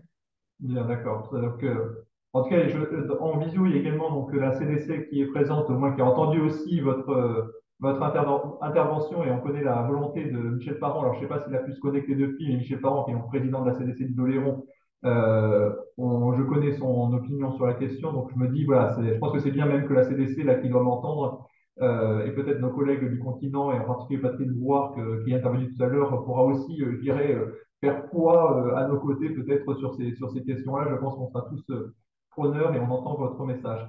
Donc ma deuxième question, effectivement, c'était sur la question de l'intégration paysagère. C'est vrai qu'on a eu certaines intégrations plus ou moins qui nous ont été présentées à l'époque, et je pense que c'est vrai qu'il ne faut pas oublier que nous, territoire insulaire, enfin territoire balnéaire, l'attractivité de notre territoire dépend beaucoup de nos paysages. Les gens, quand il y a énormément de bouchons et des milliers de personnes qui viennent tous les étés, on est très heureux de les accueillir, évidemment. Mais pourquoi ils viennent? C'est beaucoup et aussi parce qu'on a de belles plages et qu'on a de beaux horizons. Et donc, c'est vrai que s'il y a des. Alors, chacun aura son avis. Est-ce que c'est beau? Est-ce que c'est moche, une éolienne? Peu importe. Mais en tout cas, c'est sûr qu'un horizon vraiment naturel sera toujours plus satisfaisante, surtout dans la mesure où je ne vous cache pas que, par exemple, moi, à titre personnel, enfin, personnel, je parle dans le cadre mairie, bon, quand on débat pendant 4 ans sur certains dossiers pour savoir quelle va être la nuance de gris ou de vert pour quelque chose qui est franchement anecdotique, bon, donc on voit que les services de l'État sont très vigilants à l'intégration paysagère. Donc nous, on le sera également, évidemment, à l'égard des services de l'État, puisque là, il s'agit de leur projet, quoi. Nous, ça fait 4 ans qu'on discute sur certains projets et qu'ils n'aboutissent pas, donc c'est normal que vous passiez, pour une fois qu'on passe, que c'est l'inverse, que quelqu'un d'autre, que les services de l'État passent sous nos fourches coudines, même si elles sont très médiocres et très peu contraignantes, mais c'est toujours plaisant, j'ai envie de dire, de vous demander ce que vous nous demandez quotidiennement. Merci beaucoup, Monsieur le maire, sur cette question de l'intégration paysagère. Alors, je ne sais pas, Laurent Courgeon, Jonathan Le Meunier, si quelqu'un veut réagir, je laisse la parole. Écoutez, non, non, mais oui, c'est bien noté, effectivement. Alors, je mentionnais tout à l'heure la possibilité de pouvoir visualiser sur d'autres sites, pas sur le site internet y compris de la CNDP, les photomontages. Alors, évidemment, l'éloignement du parc enfin, la sortie du parc éolien, du parc naturel marin, a conduit à un éloignement et donc évidemment une réduction forte de la visibilité du parc par rapport à ce qui a pu voilà, être mis au débat public à l'époque sur la zone qui était mise au débat initialement. Donc ça, c'est un élément. Et après, effectivement, sur les aspects paysagers, nous conduisons des études paysagères qui servent aussi à pouvoir objectiver ces aspects-là et à bien les analyser, parce que c'est évidemment un enjeu fort. Tout à fait. Peut-être, est-ce que parfois des éoliennes, c'est vrai que quand on monte des éoliennes, on les voit blanches. Donc c'est vrai que là, est-ce que parce que là j'entends que je regarderai du coup sur le site comme vous me dites, mais est-ce que du coup là il sera possible de les avoir d'une autre couleur, puisque c'est vrai que nous quand on vous demande de faire des antennes relais, etc., on nous demande de faire si un environnement il est vert clair ou vert foncé, il faut qu'on peigne les antennes relais en vert clair, vert foncé. Donc là est-ce que peut-être ce sera possible de les avoir dans d'autres couleurs que forcément blanc? Alors, c'est une bonne question. Je ne saurais pas y répondre là comme ça. Après, bon, voilà, c'est blanc, effectivement, aujourd'hui. Il y a des enjeux aussi liés à la visibilité, notamment enfin, le lien avec la sécurité maritime est quand même un point qui est, par exemple, la base des mâts d'éolien est jaune, donc c'est c'est aussi lié à ça. Euh, Ensuite, bon, voilà, je ne saurais pas vous répondre là tout de suite sur cette question de la couleur. Il y a un élément quand même à prendre en compte aussi sur la visibilité, c'est qu'on a du coup cet éloignement a conduit aussi à prendre en compte. Enfin, on est sur la rotondité de la Terre qui joue et du coup, par exemple, le poste en mer ne sera pas visible. Voilà, donc ce sont quand même des éléments qui sont assez comment dire, structurants en termes de visibilité. Sur la couleur, écoutez, je prends la question. Non, mais voilà, je vous demandais juste ce qu'on nous demande quotidiennement quand c'est nos projets. Donc, je me permets pour une fois, finalement, pour une fois, voilà, c'est un peu provoque, mais c'est vrai que comme c'est nous ce qu'on nous demande quotidiennement, donc maintenant, je vous demande aussi de vous adapter en termes de couleur, puisque c'est ce qu'on nous demande quotidiennement. Merci. Merci à vous. Est-ce qu'il y a d'autres participants ou peut-être des participants qui nous ont rejoints au cours de la présentation qui voudraient prendre la parole? Je ne sais pas du coup si Monsieur Parent est arrivé. S'il y a d'autres interventions sur les priorités, les enjeux qui souhaitent partager, n'hésitez pas, c'est le moment. Moi, je veux bien prendre la parole, Monsieur Proulx. D'abord pour dire que je ne suis pas aujourd'hui en tant que président du parc naturel marin, donc parce que j'ai un conseil, j'ai surtout président d'un conseil de gestion et je ne prendrai pas la parole au nom du conseil de gestion, donc c'est bien en tant que vice-président du département que je parle ce soir. Bon, il y a tellement de choses à dire. La révision du DSF, on est aussi en réunion dans le conseil maritime de façade, dans la commission permanente, sur toutes ces choses-là, avec un certain nombre de personnes qui sont autour de la table. C'est quelque chose d'énorme, de très complexe, plein d'interactions et ça ne se limite pas effectivement, on a vu à l'éolien d'un côté, les zones de protection forte de l'autre et puis les usages, quoi. Donc là, je veux dire simplement trois choses. Alors pour les détails, on pourra toujours en rediscuter ou je vais essayer pour le 19 juin, n'est-ce pas, Laurent Grosjean, de faire un document qui apporte des commentaires sur le document stratégique de façade. Et juste des choses très très générales, deux ou trois trucs très généraux. Euh, Là où il faut être vigilant, je pense, le département fera attention à ça, c'est sur la relation usage-environnement, quoi. Donc là, on entend parler beaucoup de conciliation entre usages et puis après de relations entre impact des usages sur l'environnement. Bon, il y a la loi, on va pas rediscuter là-dessus, mais c'est à quelle échelle spatiale tout ça, ça s'articule, quoi. Est-ce que c'est depuis de nombreuses années, on voit effectivement cette question depuis au moins 1992, la conférence de Rio, quand le terme de durabilité a été inventé. On voit la difficulté que l'on a à spatialiser les relations entre des usages et de l'environnement. Et souvent à terre, ça se termine par toi dans un coin et moi dans l'autre, et puis il y a une frontière entre les deux et on ne se pose pas de trop, quoi. Donc la conciliation entre usage et environnement, alors je veux dire entre usage plutôt, entre exploitation et protection, ce sera plus simple, entre les usages et puis la protection de l'environnemental. Elle se fait souvent, en fin de compte, par chacun de son côté, quoi. Il y a très peu, il y a peu d'exercices vraiment de compatibilité, non, je veux dire plutôt de cohabitation, c'est-à-dire d'habiter un même espace avec des humains qui exploitent des ressources, par exemple, et puis à côté, des animaux qui vivent sur des animaux, des poissons, des algues, des coquillages, des habitats, des niches, bref, tout ce qu'on peut trouver dans le vocabulaire de l'assemblage des êtres qui n'exploitent quoi, qui ne sont pas des hommes. Et ça, cette relation-là, elle est très, très compliquée. Or là, on est sur un domaine marin où l'exercice a peu été fait, quoi, hein. Les pêcheurs, en fin de compte, il y a quelques règles, si vous voulez, mais il n'y a pas d'affectation, il n'y a pas de localisation spatiale très, très, très fine. Et là, on va se retrouver avec alors, je prends l'exemple du parc éolien. Alors, si je fais les calculs, 10 gigawatts pour 60 éoliennes, ça fait 600. Mettons qu'on y en ait que 50, comme disait M. Lemonnier l'autre jour. Bon, bref, entre 300 et 600 éoliennes, espacées d'un kilomètre chacune, ça va faire un maillage de l'espace maritime tous les kilomètres sur, je sais pas, 20 kilomètres sur 30 kilomètres, quelque chose comme ça. Donc, une zone extrêmement importante avec de temps en temps un point d'artificialisation. Enfin, c'est le mot. Peut-être récif artificiel, mais au moins artificialisation. Donc ça, c'est un nouveau découpage de l'espace.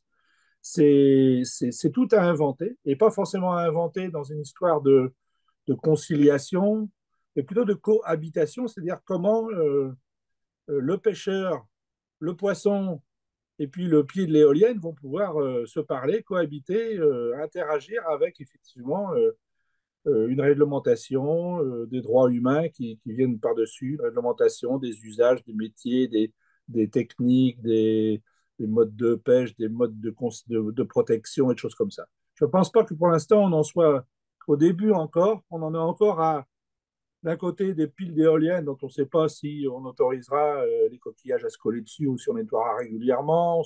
Bon, bref, on ne connaît pas si dans 25 ans, s'il y a des habitats dessus qui se sont collés, on les enlèvera ou on les laissera. Bref. Et puis les zones de protection. Et puis de l'autre côté, les zones de protection fortes qui sont des zones qui affichent clairement, bon, là, c'est la protection environnementale. Bon, on peut appeler ça, c'est un autre usage, hein, c'est un usage. C'est un usage puisque, en fin de compte, la réglementation interdit un certain nombre d'usages. Donc, c'est un usage interdit, mais c'est un peu la même chose. Donc, je vois un point de vigilance.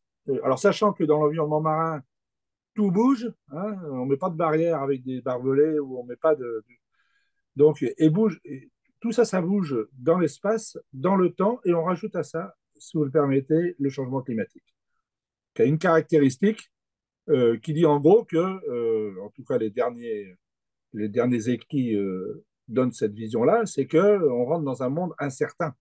C'est-à-dire que la science qui est si prenante, qui est si efficace pour nous expliquer le bon état écologique de notre environnement, là, on commence à comprendre qu'il y a des choses qu'on ne pourra pas prévoir. C'est-à-dire qu'ils ne sont pas prévisibles. Ça ne sera pas 2 fois ce qui se passe en ce moment, 2 fois plus de tempêtes ou 3 fois plus de tempêtes. Là, depuis quelques années, on sait qu'il y a des incertitudes, comment dire, canoniques, hein, au point que les assureurs ne veulent plus assurer. Ça veut dire qu'ils n'arrivent pas à calculer les risques. Donc là, c'est une autre vraie question, c'est qu'on ne sait pas trop où on va, et donc, du coup, ça voudrait dire qu'il faut qu'on avance en marchant, quoi. C'est-à-dire, on ne connaît pas le futur, on ne connaît pas le paysage qu'on veut construire, on ne connaît pas la carte qu'on va faire. Il va falloir qu'on l'invente au fur et à mesure. Donc là, je pense qu'il va falloir qu'on soit, que tout le monde soit très très souple, très agile, dans un système quand même qui est très complexe et plein d'incertitudes. Donc moi, je pense que c'est un point de vigilance. Je rajoute à ça que dans ce paysage que je décris, la science est très très forte sur la question physique, biologique, etc.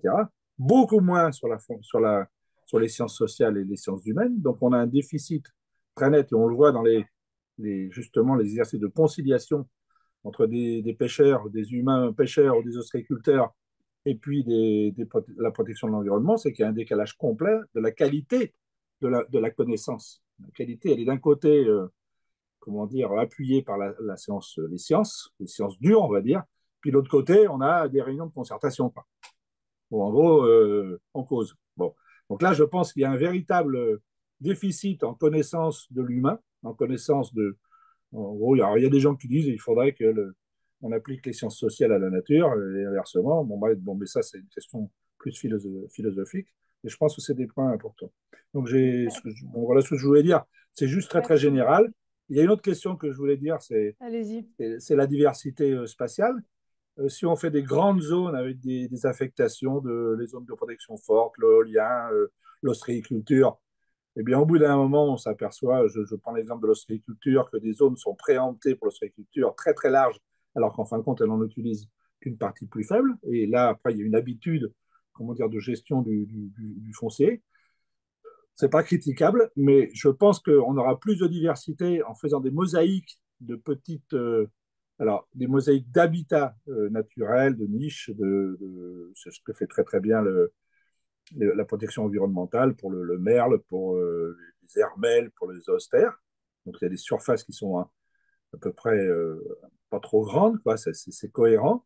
Et de l'autre côté, je pense qu'il faudrait faire la même chose pour les usages, pour certains usages, c'est-à-dire mélanger les usages, éviter les monocultures, éviter les zones entières d'un seul usage, parce que c'est pas très bon, par exemple, ça développe les maladies, les zoonoses, des choses comme ça. Donc, il y a une manière de réaffecter, faire les allocations des zones intertidales ou même des zones un peu plus profondes, en multipliant les usages et ses relations avec les éléments naturels. Ça peut être l'artificialisation par des récifs artificiels, peut être une solution. Évidemment, il faut que ce soit compatible avec la protection environnementale, mais ça peut être des solutions de diversification des habitants d'un espace. Voilà. Je vous remercie, j'étais un peu long, et c'est très, très général. C'était très intéressant. Merci, Monsieur Proust, sur cette question de conciliation, cohabitation entre exploitation et protection environnementale, mais à la fois sur la question de la diversité spatiale. Est-ce que quelqu'un veut intervenir? Côté maîtrise d'ouvrage, peut-être, je ne sais pas, Laurent Courson, Madame Guilman.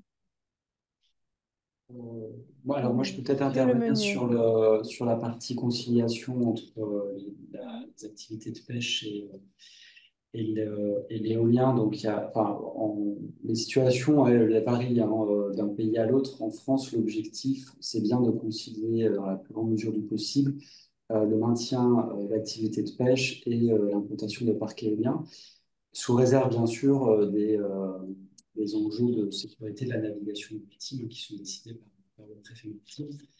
Donc ça se traduit notamment par une obligation qui est faite pour le lauréat dans le cadre de l'appel d'offres de prendre en compte les activités. Alors, à la fois de mener... Alors, là encore, c'est en s'appuyant sur les cahiers des charges des appels d'offres précédents, mais mener une évaluation des impacts socio-économiques de l'éolien sur en particulier la pêche, mais aussi prévoir des mesures comme par exemple le séquençage des travaux de manière à faciliter le maintien d'activités de pêche, concevoir le design de son projet aussi pour favoriser ce maintien et mettre à disposition notamment une personne qui serait chargée de la concertation entre professionnels de la pêche et le développeur. Donc ça, ce sont des obligations qui sont aujourd'hui prévues dans les appels d'offres voilà, et qui ont pour objectif de faciliter cette conciliation et cohabitation entre usage pêche, en l'occurrence, et puis implantation de l'éolien. Merci. Sur la question de la diversité spatiale, est-ce qu'il y a une réaction?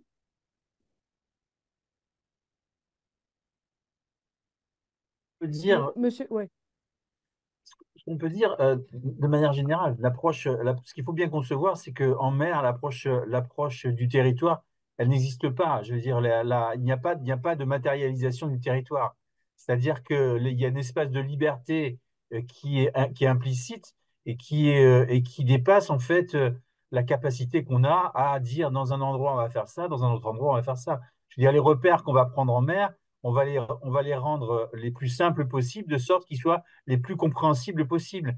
Donc, c'est-à-dire que des zones, euh, on pourrait très bien travailler sur la base d'un écosystème, sur la base de lignes de sonde ou des choses comme ça, mais en fait, la matérialisation en fait, d'un espace en mer, elle résulte de la capacité à pouvoir le déplacer, à pouvoir se déplacer d'un endroit à un autre, dans des conditions météo qui ne sont pas toujours très bonnes, dans des conditions de temps qui sont aussi enfin, la distance pour parcourir un espace en mer, c'est pas du tout celle d'un TGV. Je veux dire, et la consommation d'énergie pour se déplacer d'un point A à un point B, comment dire, elle fait en sorte que de toute façon, il y a une, une sériation en fait de la capacité à pouvoir utiliser un espace.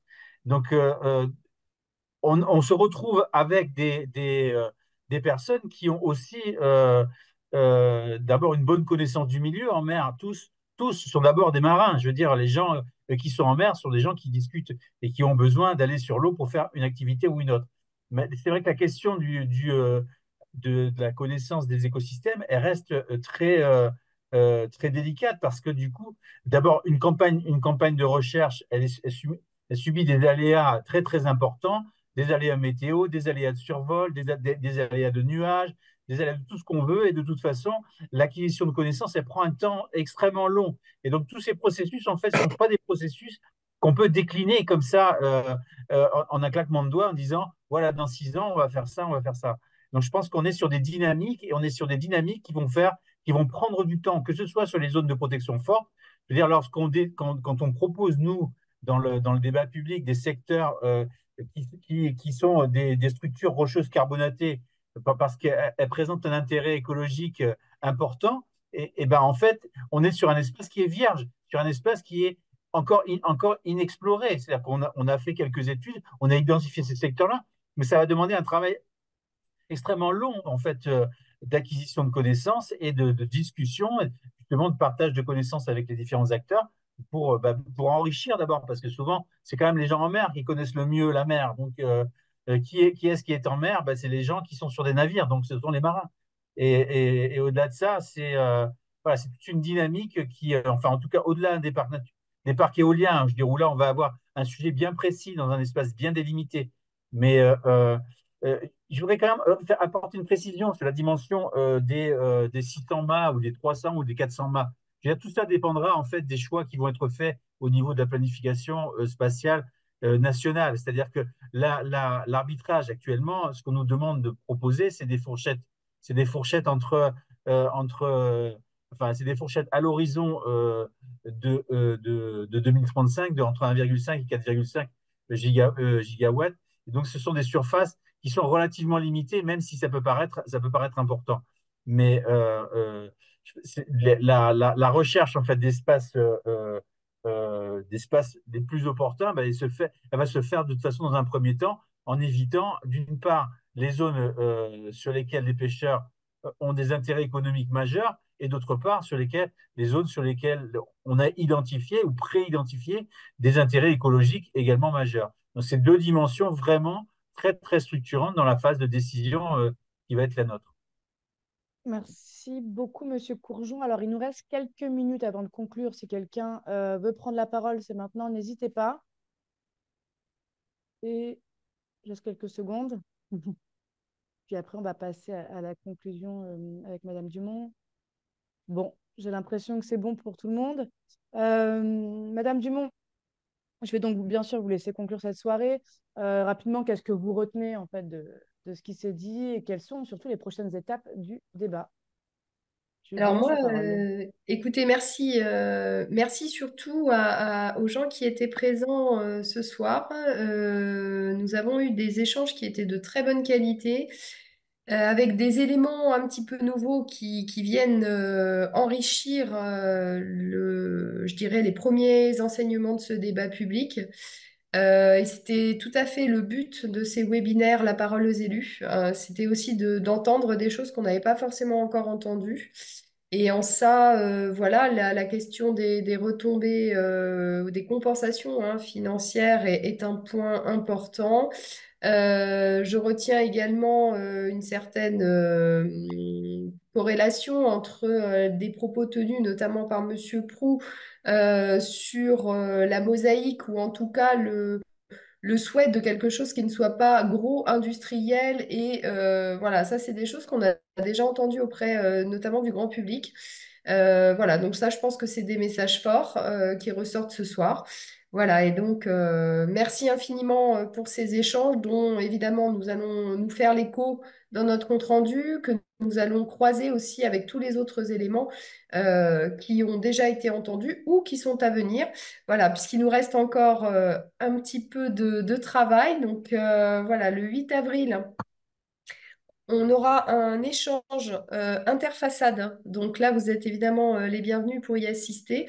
Un échange sur les enjeux de l'interfaçade entre Namo et Sud-Atlantique. Voilà, donc un échange intéressant où on essayera voilà, de bien voir quelles sont les interactions entre ces deux façades qui concernent le même océan.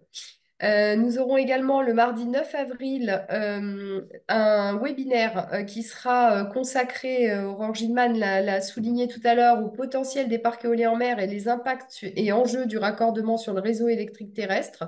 Donc là aussi, un webinaire technique, mais on est sur des sujets qui nécessitent de rentrer vraiment dans la compréhension justement des contraintes techniques. Donc là, c'est une occasion de le faire. Et puis, il y aura un autre webinaire qui concernera cette fois-ci la pêche et la biodiversité, dont la date n'est pas encore calée. Voilà, et donc vous avez évidemment un agenda sur le site de la mer en débat. Où vous retrouvez tous les événements qui ont lieu dans le cadre de ce débat public.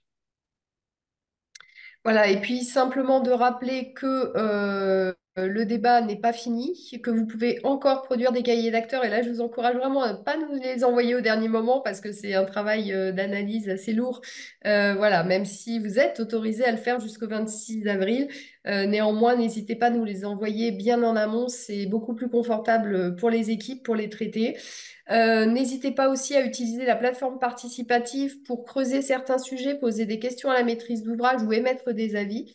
Et vous avez également un module qui permet de faire des cartes ou de commenter des cartes qui ont été réalisées par plusieurs types d'acteurs. Voilà, nous avons beaucoup de cartes qui ont été produites, qui vont faire l'objet également d'une synthèse par la chaire de Nantes, la chaire géographique de Nantes. Voilà, et puis dernier point, faites l'expérience qui est un module assez simple, accessible à tous, que vous pouvez partager avec les citoyens, avec votre entourage. Voilà, c'est vraiment une entrée en matière qui permet de se familiariser avec toute la connaissance qu'on a pu tenter en tout cas de partager lors de ce débat public. Et merci à tous. Merci à tous pour votre présence et la richesse de vos interventions. Vous pouvez aussi, bien sûr, on l'a déjà dit, retrouver toutes les informations sur le site du débat public, La Mer en débat. Et je vous souhaite à tous une excellente soirée.